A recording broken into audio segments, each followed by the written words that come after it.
Today on Earth Focus, toxic chemicals in cosmetics and what consumers need to know. Mia Davia of BeautyCounter speaks out. Coming up on Earth Focus.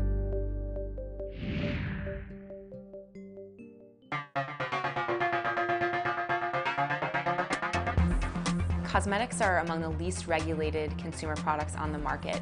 We really talk about it being the Wild West out there when it comes to personal care products, because right now companies are allowed to use virtually any ingredient that they want in a cosmetic product and put it on the market without any safety assessment pre-market.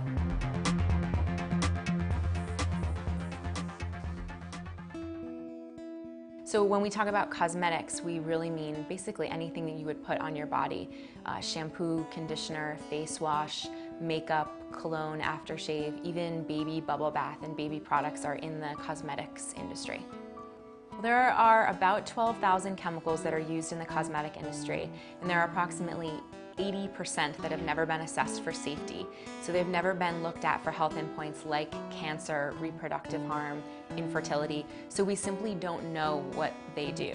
Now, it doesn't mean that they're harmful, but the absence of data does not mean that they're safe either. For the other percentage of chemicals that we do have data on, some of them are known carcinogens. For example, formaldehyde is allowed in baby products. It's allowed as a preservative in a lot of personal care products. This is an issue that affects everyone, including men, including children. On average, women are using the most personal care products because there's more makeup use. Women are using about 10 to 12 products a day, which may seem like a lot, but when you add up your shampoo and conditioner, your makeup, your face lotion, it does add up quickly. Kids are using about 6 products a day, and so are men. We know that there are endocrine disruptors like phthalates that are used in fragrances. So this ranges not only from cologne and perfume, but fragrances that are used in lotions, even in baby products, and in products that women of childbearing age are using all over their bodies while they might be pregnant. Some of these chemicals we know can cross the placenta and enter the womb and have effects at incredibly tiny, tiny doses. So it's a major health concern for the entire population. The FDA is the federal agency that's in charge of regulating the cosmetic industry, and the law that actually governs the cosmetic industry is from 1938, so it's very outdated, and it's pretty toothless. The FDA, under this law, the FDA can't even do a recall of a cosmetic product that is known to be unsafe, and they certainly can't require that companies submit any safety data about the ingredients that they're using in products before we're slathering them all over our skin and putting them on our children. The law from 1938 has several loopholes in it that allow companies to basically use myriad chemicals without disclosing them on ingredient labels under the term fragrance. So when you see fragrance on your shampoo or your lotion, a lot of folks might think that that's 1 or 2 essential oils, maybe a couple of other chemicals. It can be dozens or even hundreds of chemicals, some of them synthetic, some of them known endocrine disruptors like phthalates or synthetic musks. Chemicals also might be hiding as contaminants. So this is the case with lead in lipstick.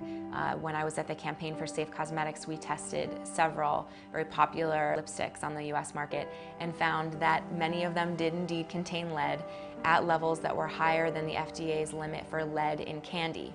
The FDA has no limit for lead in lipstick. Now, is the consumer going to see lead on her lipstick ingredient label? Of course not, because it's just tagging along as a contaminant with other metals or colorants.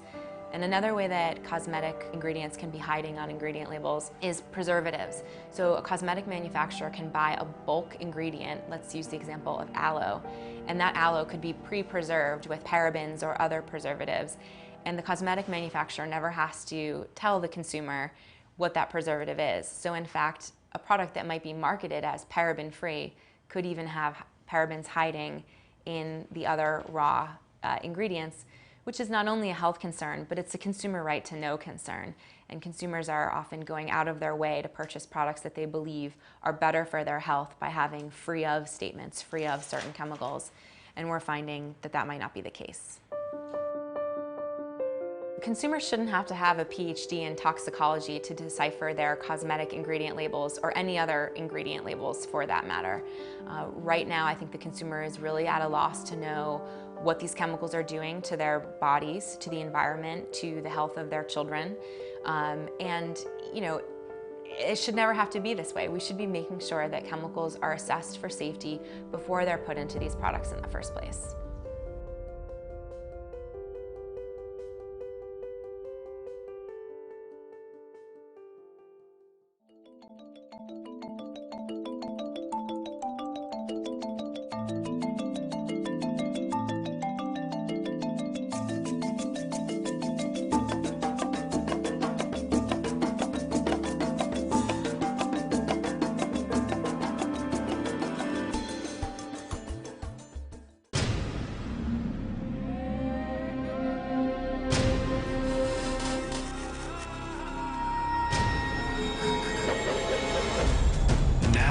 Airwaves, a global channel of uncompromising stories, world news, documentaries, entertainment, and culture.